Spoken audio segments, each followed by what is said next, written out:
Jim, first off, I want to talk to you about the Super Bowl season with the Chicago Bears, the incredible defense that you guys had that year, what you were able to do offensively to lead that team. At what point, when you look back at that season, you guys got off to that incredible start, 11-0, did you realize that this is something special that we have here and we could win it all?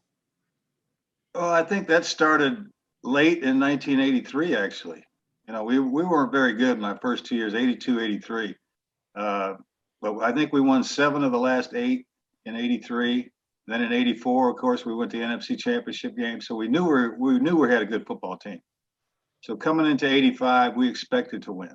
And, we worked. I mean, Ditka worked our ass off. And we worked hard and we got it done in 85. But yeah, you're right. We had a great defense.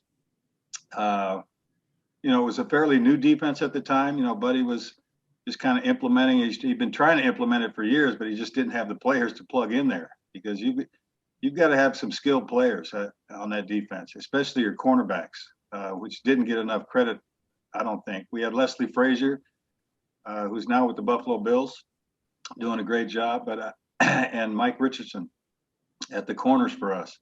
And those guys were on an island every week, pretty much every play every week, and they did a hell of a job.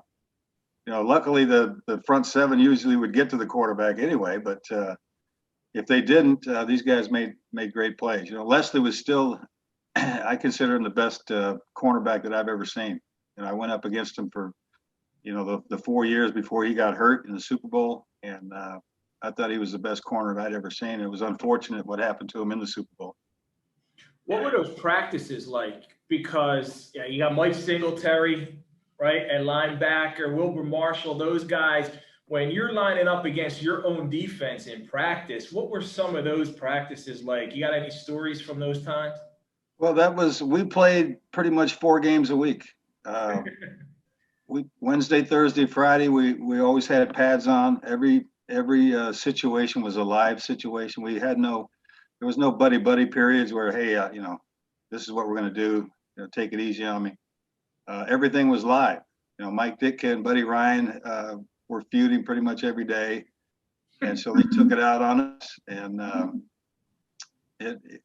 it's amazing to me that we won so many games because we beat the hell out of each other in practice for the 7 years that I was there.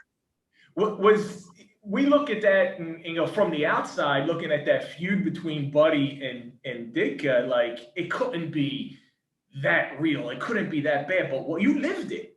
What was that like? And how were they able to overcome whatever differences they had and be able to go out there and you guys could produce?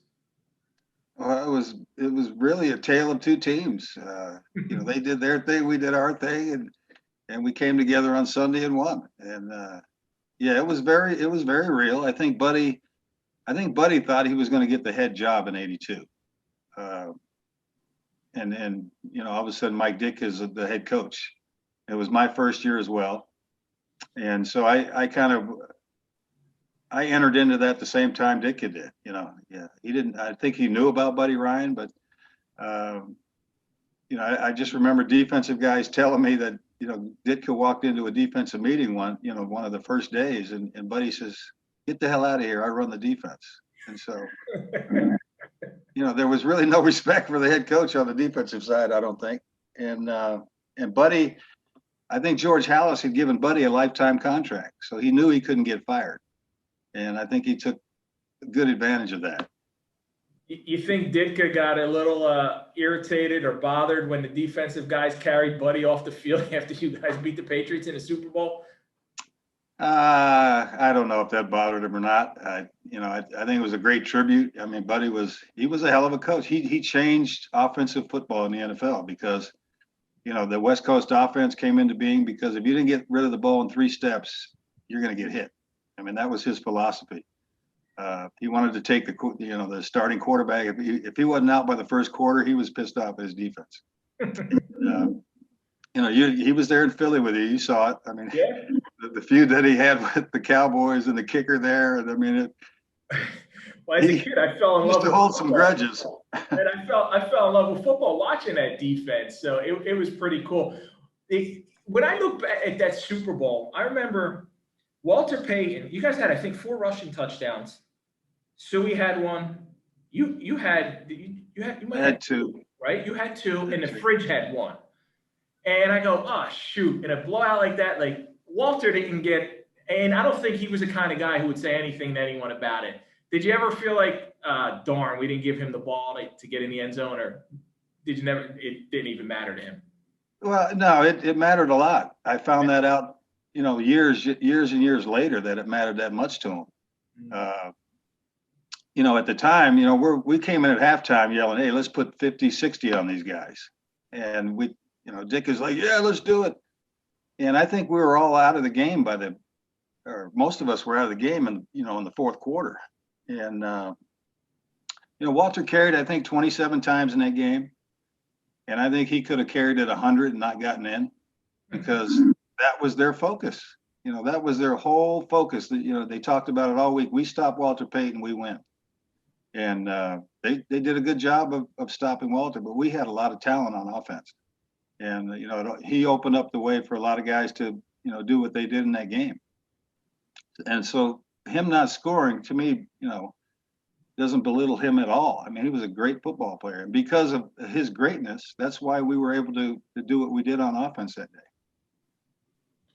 Jim, after that, the Bears still had a great team for a couple more years, and just for whatever reason, things would happen. You went through a lot of injuries, and in '86 you started only 6 games. Same thing in '87, of course, the strike year.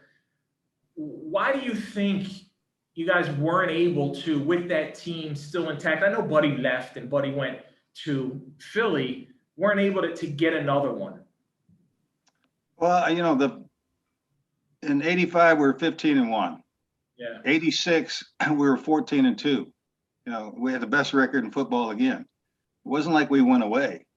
That's the year I dislocated my throwing shoulder in the opening ball game. I should have never played again. Should have had surgery right away, but I kept getting misinformation from the doctors and so forth, and I kept trying to play through it. They brought in Doug Flutie there at the end, started him in the playoff game against Washington. I think Joe Gibbs was the first guy to kind of figure out how to beat Buddy's defense. You block up 8 guys, you run 2-man routes, and you hope for the best. And they were able to beat us 2 years in a row at home in the playoffs because of the way he did that. So in '87, you mentioned the strike year. I was on injured reserve anyway the first half of the year, so I was kind of happy there was a strike going on. My doctor told me it would take me 2 years to play again after my surgery, and I was playing in 11 months. So, I went through 3 times a day rehab and worked my ass off to get back because I knew we were going to be good again. We ended up losing the divisional playoff game at home against Washington. And then in '88, I think we had the best record in the league again. We lost the NFC Championship game at home to the 49ers. So, it wasn't like we went away. It's just that we didn't take advantage of home field advantage in the playoffs, like most teams do.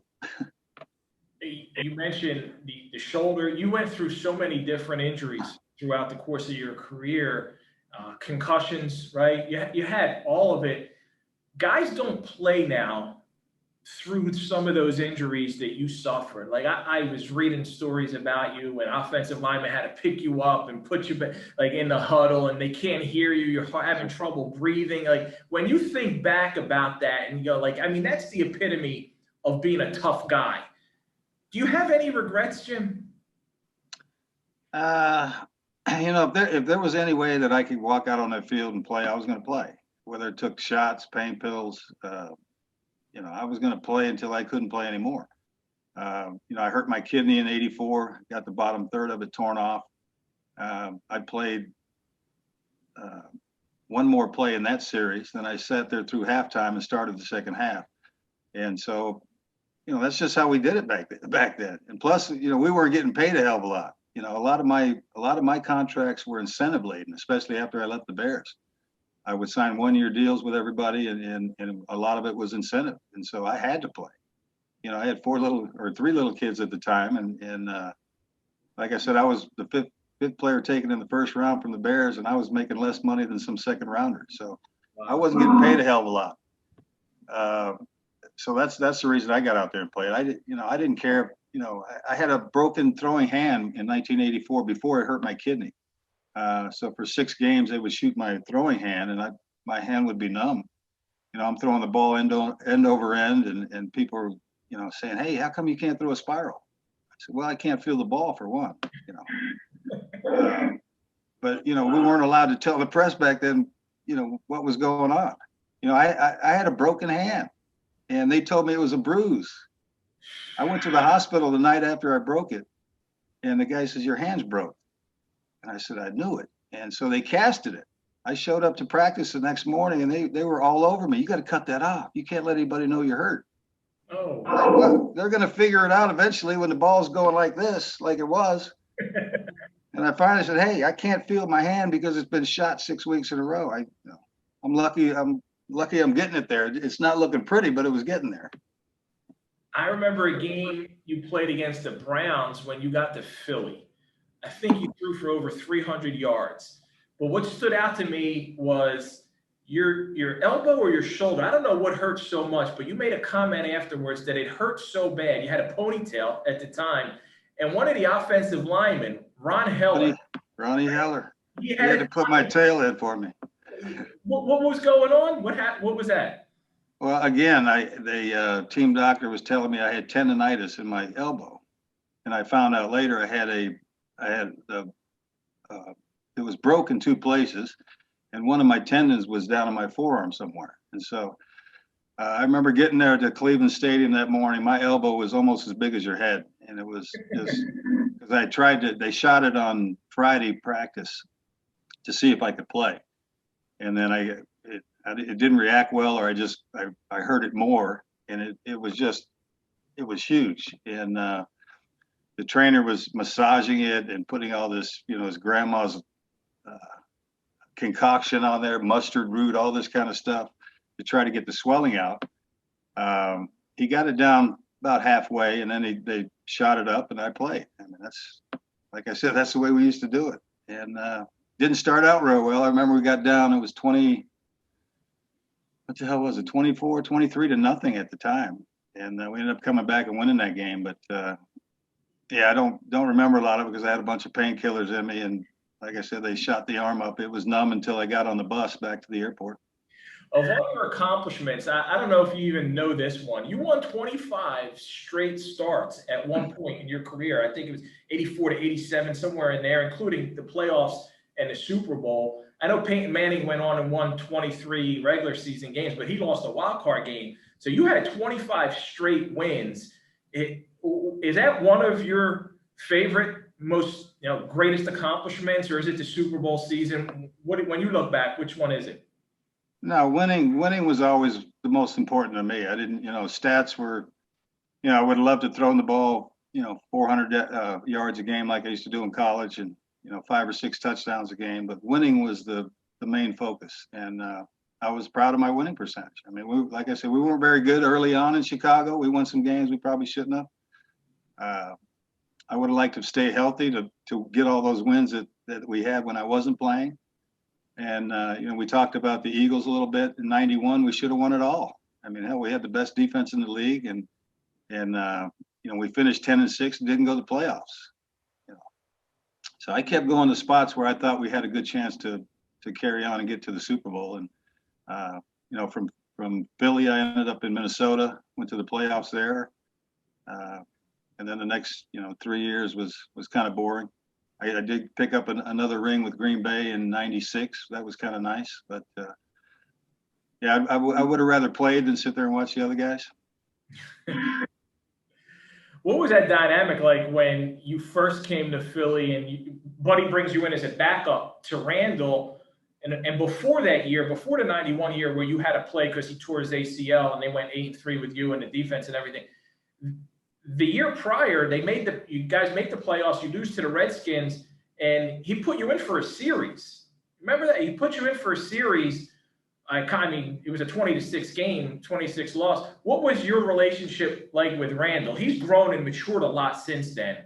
But back then, You recall any of that? Well, yeah. I mean, back then, I think Randall wanted to be more like who was the guy on TV?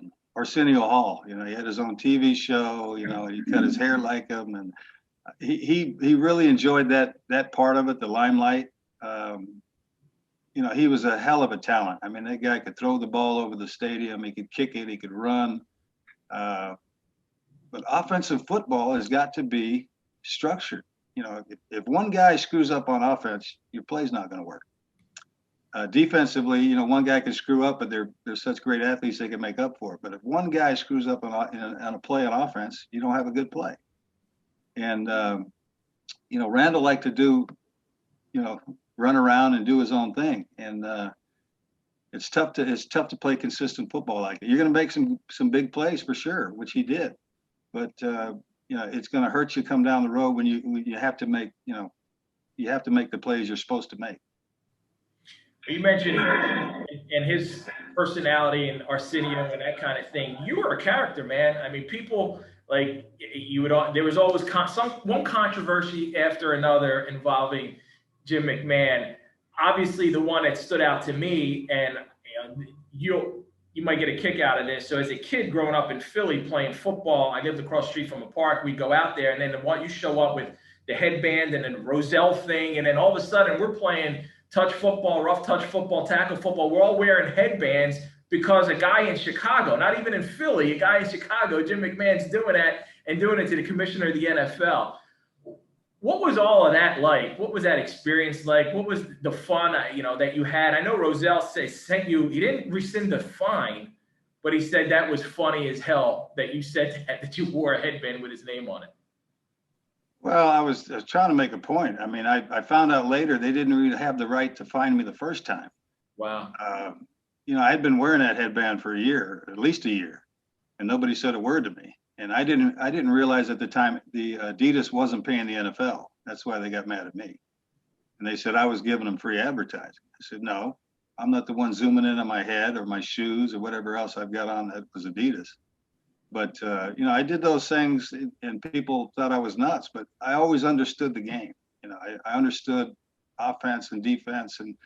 And so I was always confident in my ability out there. So what I did off the field, it was basically for me to get through the day to have some fun. I mean, because a football day is very boring. I mean, you start at 8 o'clock or usually at 7 because I got to get there for treatment.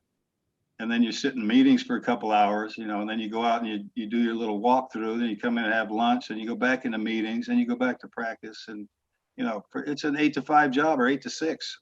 And it's very boring. So I try to do things to, you know, amuse myself and get me through the day. And I try to show that to my teammates. I said, it doesn't matter what you do during the week. I said, what matters what you do on Sunday. And if you understand that, if you understand what you're supposed to be doing, you can have some fun. Jim, how closely do you follow today's NFL? Do you watch the NFL nowadays? And do you think you could have played in this era? I would have loved to play in this era. Yeah, hell, they can't even touch the quarterback anymore. And it's pretty much a 7-on-7 league. And that's what I did in college. I mean, back in the 70s, we were throwing the ball like this. And, you know, I got to Chicago and it was probably the most boring offense I'd ever been in my life after coming from BYU. And there was not an offense that I played in that was as good as BYU of the 7 teams that I played with in the pros. I was with Mike Holmgren in Green Bay my last year and a half, and that was as close to BYU offense as I had seen, and that wasn't even very close to it. So yeah, I would have loved to play in this era. I mean, that's what I did. So, you know, be able to spread people out. I can tell you who's coming and who ain't, and it's very simple. To me, it was. We heard recently, and as you know, I'm based in Philly, so the Eagles just traded Carson Wentz to Indianapolis, and there were some reports that the Bears were interested in him, and that wasn't his ideal scenario or wanting to go there. What do you think of guys now being able? You guys didn't have that freedom. Guys now can dictate where they want to go. Guys now can demand trades and go wherever they want to. There's free agency, obviously changed a lot of that. How do you feel about that aspect of it? Well, I went through 2 strikes, so these guys can do what the hell they want to do now, and make what they're making. So, uh, it's tough to put that together a cohesive unit, year after year because of that. But I think if you keep your, I always said, I don't care who else you got, just give me a good offensive line, because those are the guys that win games for you. Doesn't matter to me who my receivers or running backs were. You give me 5 guys up there that know what the hell they're doing, we'll win games. And so I would start with that. Just keep those guys together, and everybody else is interchangeable. You played in Chicago, Philly, San Diego, Minnesota, Arizona, Green Bay.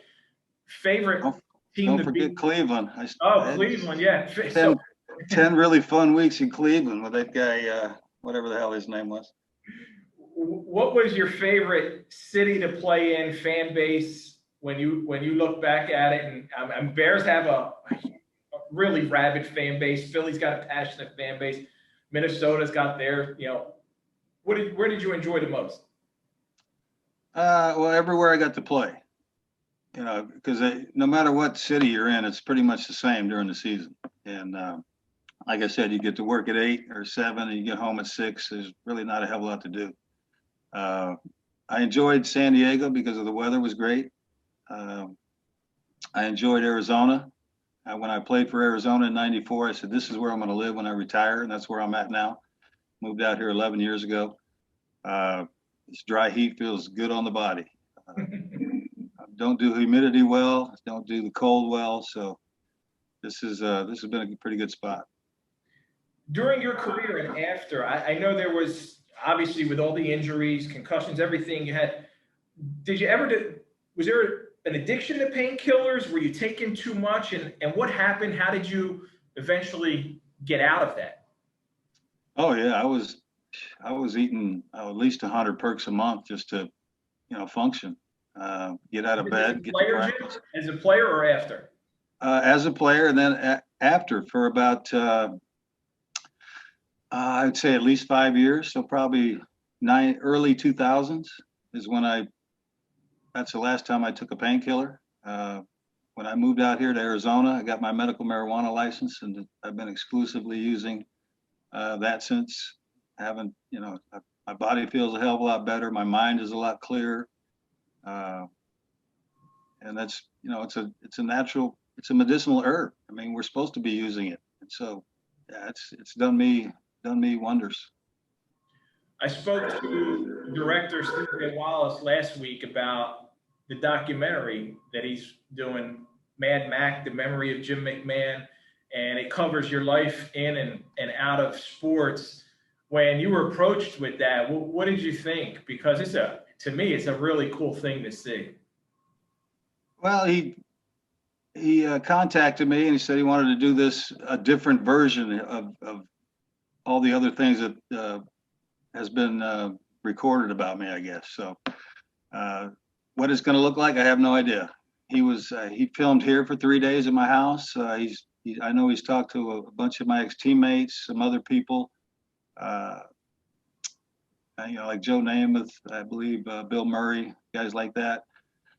So I'm excited to see it myself. I think he's going to end filming in April. The Murray brothers have their Caddyshack tournament down in Florida. And I think it's their 20th anniversary this year, and I'm hoping to make it. My son's getting married just before that, so I'm hoping to get down there, and he said he'll wrap up filming then and then edit. I don't know how long it'll take him to edit, and then we'll see what happens. What do you want people to get out of it? When people think about the life and legacy of Jim McMahon, the quarterback, the character, the personality, what do you want people to get out of that? Well, hopefully they'll see a different side. I memean, the media can make you look foolish or they can make you look great. I mean, it's all about editing, as you know. So, but I think what they'll figure out is that I was a player. I wanted to play. I did whatever I had to do to play, and I was prepared. I understood the game, and the guys that were in my huddle understood that. They knew I knew what the hell I was doing. So, Ditka sometimes didn't think that, but he thought I'd do things just to piss him off. But I'm like, I'm out here trying to win games, man. And what you're sending in ain't going to get it done sometimes. So I would have loved to play with that guy. He was a great football player. But had he been in my huddle, he would have understood me. Because we both wanted to win. That's all we wanted to do was win. And we just had, different ideas how to get that done. Well, you did win. You won the big one with him. Did you have a better relationship after you left Chicago and maybe now looking back with this? Do you have any relationship with him at all now? Oh, yeah. I see him every once in a while. It's been about 2 years. The 100-year anniversary, I was there in Chicago for that. Got to see him then. Oh, yeah. It's great now. We're almost friends now. It's great. Now, his wife always told me, she said, man, he really likes you. I'm like, well, why does he cuss at me for 3 hours a day? And she goes, you guys are just too much alike.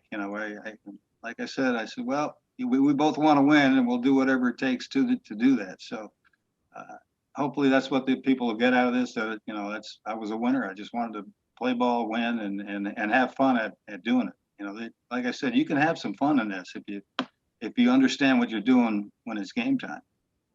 The league is trying to help players not reach the point that you were at, where you were taking 100 perks a day or a month or whatever it was to get through it, trying to help them not develop addictions to painkillers and everything else.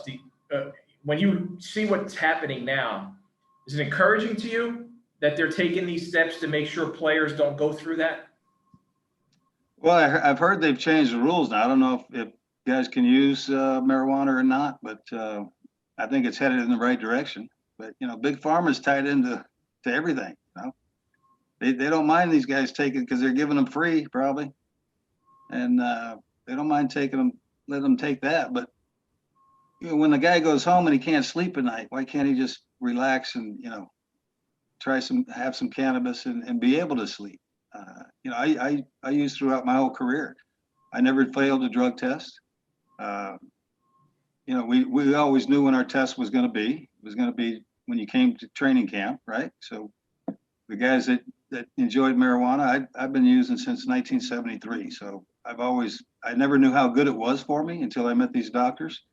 And they told me all about how you have the endocannabinoid system and all this and that. So now that I know it's great for me, that's why I continue with it. But yeah, I mean, we'd stop at June 1st, give ourselves 45 days to clean out. That's the reason it stays in your body so long, because we've been depraved of it and your body craves this stuff. It wants it in there. And so we'd be clean for our test. And then after that, the rules were that the only thing they could bust you for if you had a random test was steroids. So you can have anything in your system after that first test, and they couldn't do anything unless it was a steroid. So, but now we all know how good it is for us, so it's all mute at this point. What about that procedure? I read about a procedure you had on your neck with a doctor in New York. I mean, how much did that help you? Oh, that's been a lifesaver for me. In fact, I just went back. It was about a week and a half ago. I was actually down down near the Super Bowl. I was at Johnny Damon's golf event down in Orlando, and then I must have slept wrong or something that night and got up and played golf. I could not move my head. I got home Sunday night. I called my doctor right away. I said, Doc, I need to see you. And he says, okay, I'll be in Albany on Thursday. That's where I usually meet him. And this is Sunday night. And I said, Doc, I don't think I can go 4 more days like this. I mean, I literally couldn't move. I couldn't turn my body. Ended up making it there. And he said, man, this is the worst I've ever seen it. He had to adjust me twice, actually. But feels pretty good now. But I was a mess a week and a half ago. Man, well, I'm looking forward, Jim, to the documentary. This was an absolute pleasure to chat with you. Like I said in the beginning, as a kid growing up in Philly, sitting in the 700 level, you remember the Vet, right? Sitting in still the only stadium that had a judge in a jail in the stadium. So I think they moved that to the Link too, didn't they? No, I don't think. Remember Wendell Davis blew out both knees on that turf? That was a terrible field. Man, one of the worst. But yeah, as a kid who grew up there, And then, you know, rooting for Buddy and Randall, and then seeing you come in there and seeing a whole different quarterback play. I was like, this is really cool. So I really appreciate having this opportunity to sit down with you, man. Well, my pleasure. Sorry about missing last Friday, but I'm glad we got to get her done. All good. I appreciate you, brother. Thank you, man. All right, man. Thank you. Have a good one. Bye-bye.